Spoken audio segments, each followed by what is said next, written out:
Hello and welcome to this quick look at a pH of a mixture calculation with a strong alkali and a dibasic acid. So here's our question, and the first thing to do perhaps is to visualize what the two separate solutions are first of all. So you've got your sodium hydroxide, and I've worked out the moles at 8 times 10 to the minus 3, and you add that to a sample of H2SO4 as explained in the question. And that has the moles of 2.5 times 10 to the minus 3. So at this point in time, we don't know the mixture's composition once those two things have been mixed together. Obviously, there'll be a reaction between them, but one will be in excess and the other will be the limiting reagent. So to work out which is which, I'm going to use the ICE method, which you can normally use for equilibrium, but it's perfectly feasible to use it for this as well. So my initial moles, as per the calculation, I put them in, and I assume that there's no salt and no water made at the start.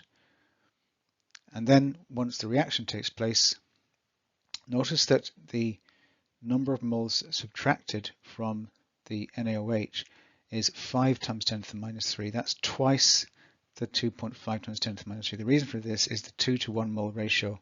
So H2SO4 requires 2 moles of NaOH per mole of H2SO4. So although we use up the H2SO4 completely, we actually end up using up twice as much sodium hydroxide because there's twice as much sodium hydroxide as sulfuric acid in the balanced equation.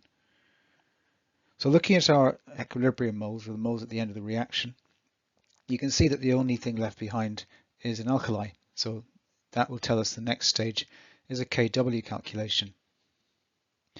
We also know that by doing C equals N over V for our mixture, you can work out the concentration. Now the V I used was total volume this time, which is 50. So I'm looking for the concentration of hydrogen ions, hence why I've put it in pink there. So I'm going to use that as a color code to kind of follow it as I go.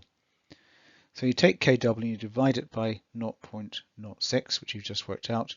This value you can get from the OCR data sheet. So that gives us 1.66 times 10 to the minus 13. I'm putting in the calculator value but truncating it because obviously I only have so much room to pop it into the screen here. So that gives me 12.78 to 2 decimal places, which is the standard way of expressing pH.